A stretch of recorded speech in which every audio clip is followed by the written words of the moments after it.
The corridor was designed to make visitors feel small. Elias Rook noticed it immediately, not because it was narrow, but because it was precise. Every panel curved inward by a fraction too subtle for comfort. Every light placed just off-center so the eye never quite relaxed.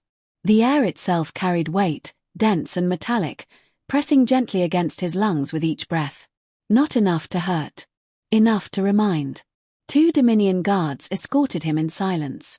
They were tall, armored in layered exoskeletal plating that caught the cold cyan light and fractured it into sharp reflections.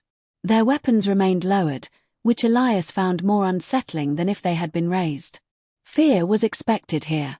He walked anyway. The chamber doors parted without sound, revealing a room shaped like a hexagon carved from a single slab of dark alloy.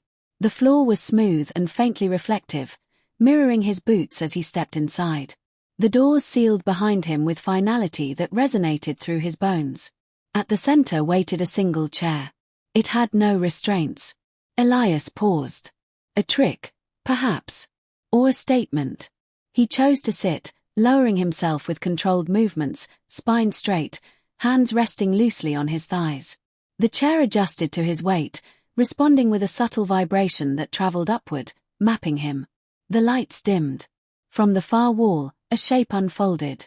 Overseer Kilovex emerged from shadow like a thought-given form. She was taller than any human he had met, her posture elongated, elegant in a way that suggested predation refined into ritual. Her skin, if it could be called that, was a pale, matte surface etched with faint bioluminescent lines that pulsed slowly, deliberately. Her eyes were multifaceted, deep and reflective, fixed entirely on him. "You are calm," she said.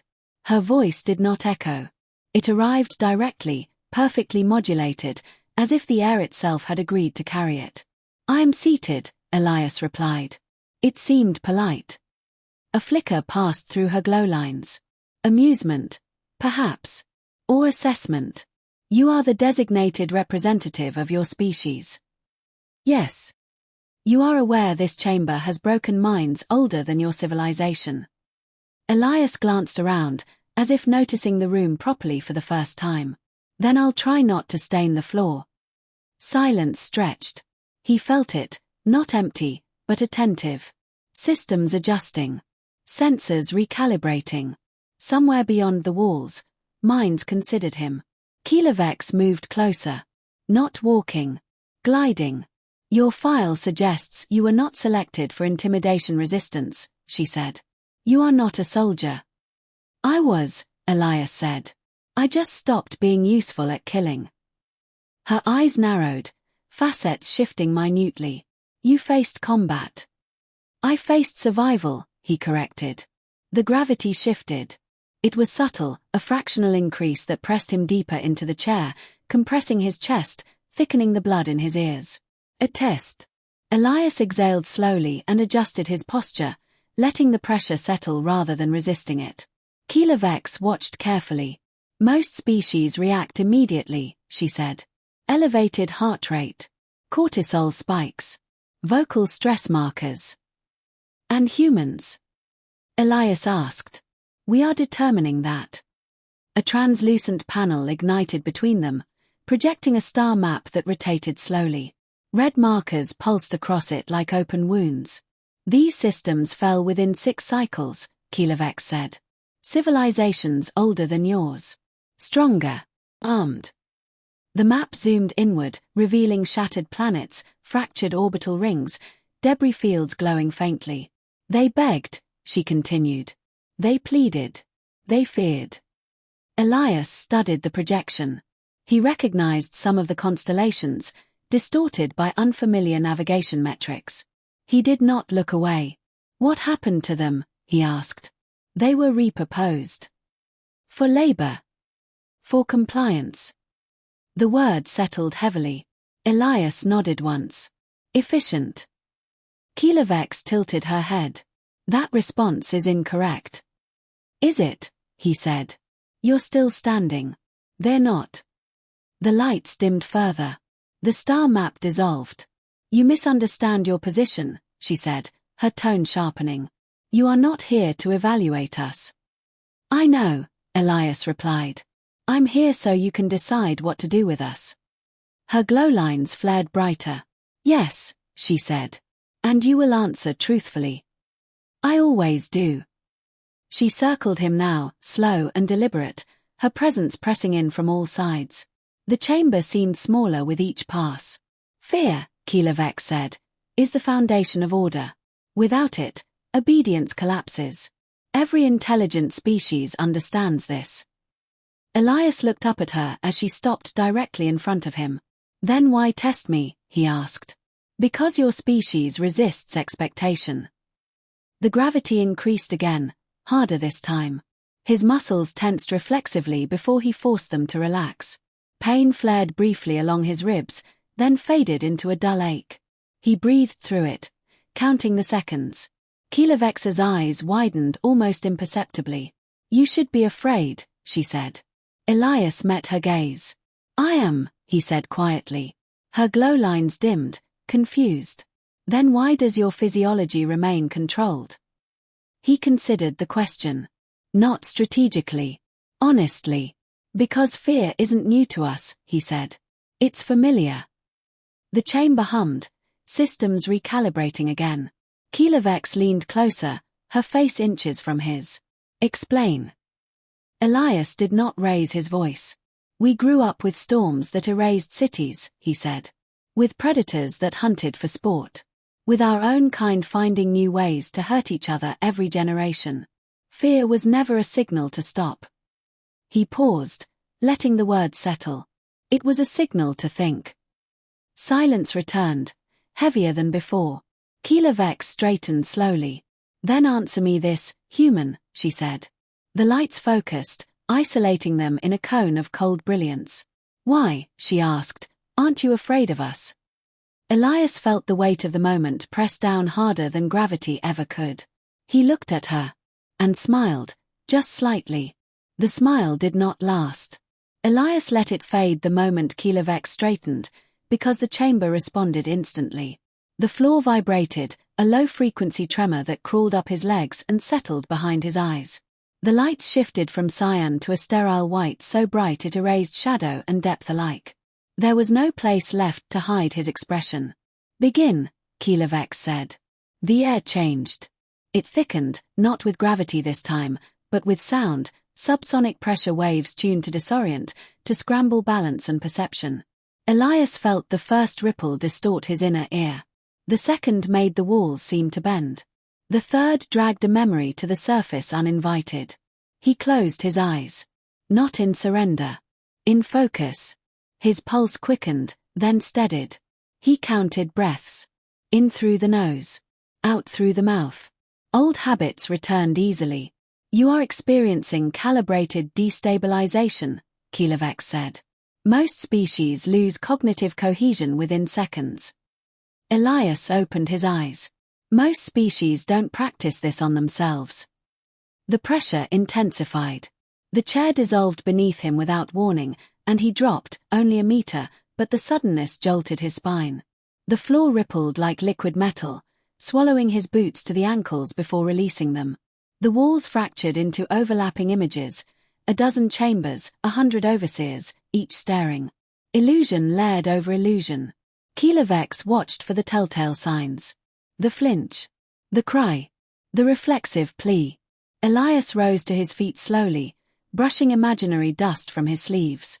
Visual recursion, he said. Clever. You recognize the method. We used something similar for pilot screening, Elias replied. Only ours included fire. The sound vanished. So did the illusions. The chamber returned to its original form, pristine and unforgiving. Kilovex's glow lines pulsed brighter, faster. You are not meant to adapt, she said. You are meant to break. Elias tilted his head. Is that what happened to the others? A pause. Fractional, but real. They resisted, she said. Resistance increases suffering. Then you should stop testing me, Elias said. I'm very resistant. The floor opened again. This time, there was no drop. Instead, darkness swallowed him whole. Absolute and immediate. No light, no sound, No sense of space. Even the sensation of the floor vanished, leaving him suspended in nothing. Isolation. Elias inhaled sharply before he could stop himself. His hands curled into fists. His mind reached outward instinctively, searching for reference points, for anchors. None came. A whisper drifted through the void, intimate and wrong. Not alien. Human. Elias. His name, spoken in his mother's voice. He squeezed his eyes shut, jaw tightening. That's not fair. The whisper became a chorus. Friends. Colleagues. Screams he had heard once and never forgotten. The darkness pressed closer, heavy with regret and unfinished sentences. Kilevex's voice cut through it all. Your neural patterns reveal attachment. Loss. Guilt. Elias swallowed. His throat burned. Yes, he said. We keep those. Why? She demanded. They weaken you. They remind us what not to lose again. The darkness cracked. Light bled in through jagged seams, and with it came heat. Blistering, overwhelming. Elias found himself standing in the middle of a ruined city. Towers collapsed, sky choked with smoke. The ground shook with distant impacts. Sirens wailed, warped and broken. He knew this place. He hadn't been here in years. His breath caught despite himself. Simulation drawn from your memory, Kilevex said. Your world burns easily. Elias looked down at his hands. They were trembling now. He didn't hide it. It does, he said. That's how we learned to put out fires. A shockwave tore through the street, throwing debris past him. He staggered, boots sliding on ash-covered concrete. Heat washed over his face, real enough to sting. A figure appeared ahead, a child, crying, reaching for him. Elias took one step forward, then stopped. That's not real, he said. It feels real, Kilevex replied. Fear responds to perception. So does discipline. He closed his eyes again and pictured the training room. The sterile walls. The voice in his ear telling him to breathe, to assess, to choose. When he opened them, the city dissolved like smoke in wind. The chamber snapped back into place. Elias stood alone, chest rising and falling more rapidly now, sweat cooling on his skin. He did not collapse. He did not speak. Kilevex studied him in silence. Your stress markers are elevated, she said. Yet you remain coherent. Elias met her gaze. You're confusing fear with panic. Explain. Fear is information, he said. Panic is surrender. Her glow lines dimmed, then flared again, erratic this time. You should have begged, she said. For what? For mercy. Elias shook his head once. You misunderstand us. How? We don't beg predators, he said. We observe them. We learn their patterns. The chamber hummed, uneasy. Kilevex took a step back. For the first time since he arrived, Elias noticed it.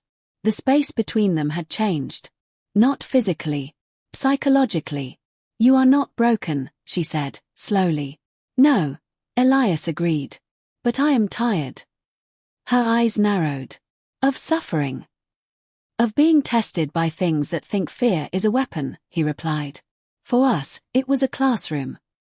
Silence returned, heavier than before, but no longer empty. Kilevex turned away, her bioluminescence dimming as the systems around the chamber powered down. This session is concluded, she said. Elias exhaled, tension finally loosening from his shoulders. As the doors began to open, Kilevex spoke again, quieter now. You endure, she said. But endurance is not victory. Elias paused at the threshold and glanced back. No, he said. It's preparation. The doors closed behind him. And for the first time since the interrogation began, the overseer felt something unfamiliar tighten in her chest. Uncertainty. They brought Elias back without ceremony. No guards this time. No pressure fields or vibrating floors. The corridor lights glowed at a neutral brightness, almost gentle. That alone unsettled him more than the tests had. When fear failed, predators changed tactics. The chamber doors opened. Kilovex waited inside, standing rather than gliding, her posture rigid. The bioluminescent lines along her body were dimmer now, no longer pulsing with confidence but holding steady, like a system conserving power. "You are not restrained," she said as he entered. "I noticed," Elias replied. He took the same seat as before, because routine was grounding. "Should I be grateful?" "No," she said. "You should be precise." She activated a field around the chair, not binding, merely isolating. Elias felt the faint static crawl across his skin, a reminder that this was still a cage, however politely constructed. "You have endured what breaks others," Kilovex said. "This presents a contradiction." "Only if you assume we're the same," Elias answered. Her eyes fixed on him, unblinking. "Your species claims fragility," she said. "Limited lifespan. Soft tissue. Unarmored physiology. Yet you do not submit." Elias leaned back slightly. "We learned early that submission doesn't guarantee survival." "That is illogical." "It's history." She extended one elongated finger, and the air shimmered. Images bloomed between them, Earth, rendered in stark detail. Oceans in violent motion. Tectonic plates grinding. Storm systems sprawling like living things. "A death world," Kilovex said. "Unstable. Hostile." Elias nodded. "On a good day." The image shifted. Early human settlements battered by floods. Fires devouring forests. Predators circling camps at night. "You evolved here," she continued. "Under constant threat." "Yes." "Why did you not eliminate fear?" Elias considered the question carefully. "Because fear kept us alive long enough to learn." The projection changed again. This time, human-made disasters. Cities in ruin. Weapons tearing holes through the landscape. The quiet aftermath of wars no one truly won. "You turned on yourselves," Kilovex said. "Repeatedly." "We still do," Elias said. "Less often than before." Her glow lines flickered. "This is not advancement. This is failure." "No," he said softly. "It's practice." The word seemed to unsettle her. "Explain," she demanded. Elias gestured toward the images. "Every catastrophe taught us something. How structures fall. How systems collapse. How people behave when the rules disappear." The projection zoomed in on a group of humans pulling survivors from wreckage, faces smeared with ash, movements frantic but purposeful. "We learned how to rebuild," Elias continued. "And more importantly, how to endure long enough to try again." Kilovex's eyes tracked every detail. "You speak of suffering as if it were a resource," she said. "It was," Elias replied. "We didn't have the luxury of avoiding it." She deactivated the projection. The chamber felt smaller without it.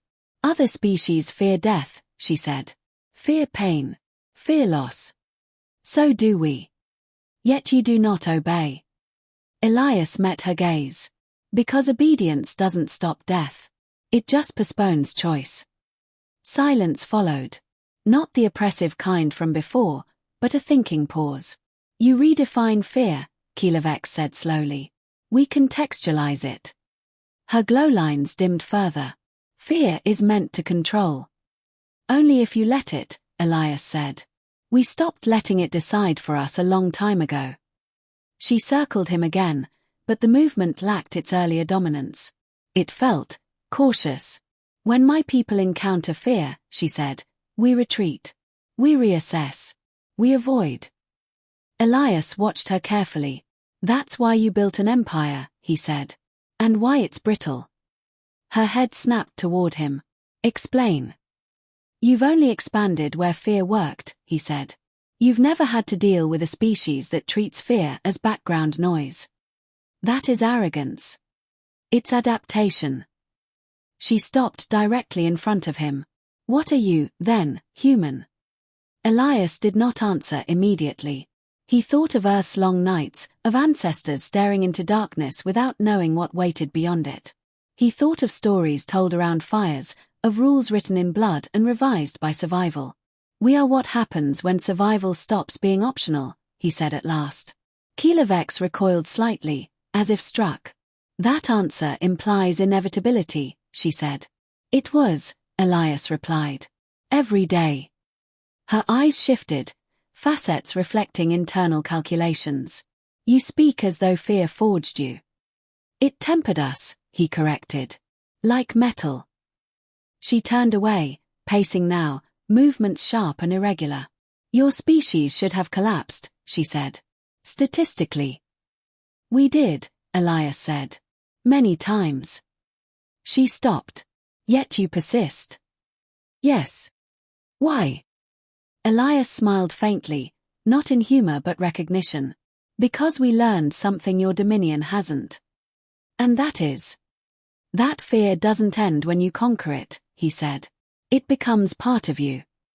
Kilovex faced him again, her glow lines trembling. You are dangerous, she said. Only if you threaten us. That is a warning. No, Elias said quietly. That's an observation.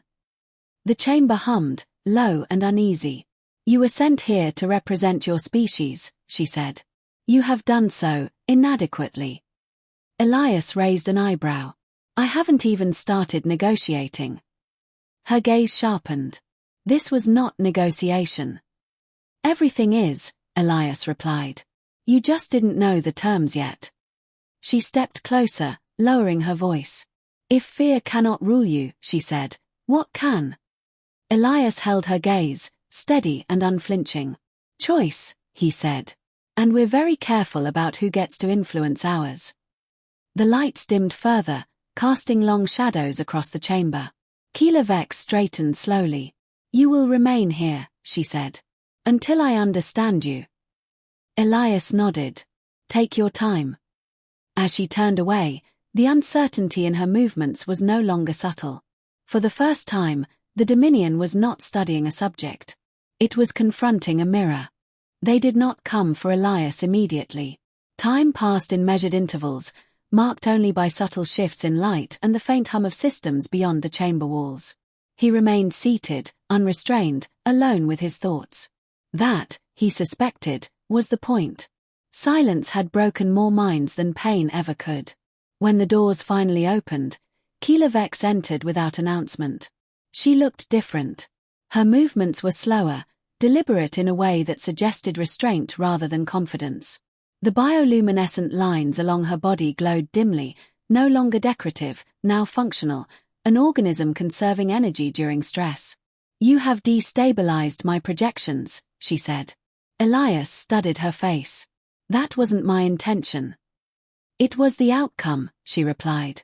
Your species does not conform to Dominion threat models. Neither did the last one, Elias said. That didn't end well. She ignored the remark. Our analysts have reviewed your history. Independently. Thoroughly. Elias nodded once. Then you know we don't bluff. Kilovex activated the central display. No images this time. Just data streams, numbers, probabilities, cascading risk models that adjusted themselves in real time. You should not exist at your current level, she said. Your survival curve defies predictive logic. We hear that a lot. You are outnumbered, she continued. Outmatched in resources. Surrounded. Yes. And yet, she said, you are not afraid. Elias exhaled slowly. The moment had arrived, heavy and unavoidable. I never said that, he replied. She turned toward him sharply. You claimed fear did not rule you. That's different. Explain. Elias rose from the chair. No alarms sounded. No fields engaged. That, too, was telling. When you first asked me why I wasn't afraid, he said, you assumed fear meant paralysis. She said nothing. For us, he went on, fear is an early warning system. It tells us something matters. Kilovex folded her limbs close to her body, a posture Elias recognized as defensive. You endured everything we inflicted, she said. Isolation. Loss. Annihilation scenarios. Yes. You adapted. Yes. Her voice lowered. Then what would make you afraid? Elias looked directly at her. Losing the ability to choose, he said. The chamber seemed to hold its breath. You believe we intend enslavement, she said. I believe you intend control, Elias replied. Those are functionally identical. Kilovex turned away, pacing the length of the chamber. The Dominion has subjugated hundreds of worlds. And how many truly obeyed? Elias asked. She stopped. Compliance is not loyalty, he continued. It's delay. You threaten inevitability, she said. No, Elias said softly. I'm explaining consequence. She faced him again, eyes sharp. You are one human. Unarmed. Contained. Elias smiled faintly. You've reviewed our history. You know we don't send symbols. What did you send, then? Time, he answered. And observation. Her glow lines flared briefly, then dimmed. You believe we hesitate. I know you calculate, Elias said. And I know what your models are showing you right now. Silence stretched. What? She demanded. That fear doesn't work on us, Elias said. Which means the next tool would be force. And force against humans doesn't end conflicts, he replied. It teaches us. Kilovex's voice dropped to a whisper. Teaches you what? Elias stepped closer, not threatening, just present. Where you're strongest, he said. Where you're slow. Where you rely on certainty. Her breath hitched, a barely perceptible physiological tell. You would resist, she said. We already are, Elias replied. Just quietly. The display behind her shifted on its own. New data surfaced, unprompted. Probability curves bending downward. Projections collapsing. Kilovex stared at it. You didn't come to negotiate peace, she said. No, Elias agreed. I came to answer a question. She turned back to him, eyes burning now with something dangerously close to fear. Then answer it fully, she said. Why aren't you afraid, human? Elias did not hesitate. Because you're standing where every predator stands right before it realizes prey has teeth, he said. And because we've been afraid our entire history. He held her gaze. You're late. The words landed with surgical precision. For the first time since the Dominion rose, an overseer stepped back. You would provoke extinction, she said. No, Elias replied. We'd survive it. That is impossible. We have the evidence, he said. It's called history. The chamber lights dimmed, not by command but by system response. Somewhere deep within Varel Thra, protocols rewrote themselves. Kilovex straightened slowly, gathering what composure she could. You may leave, she said. Elias blinked. Just like that. For now, she said. Your species will not be approached. He nodded once.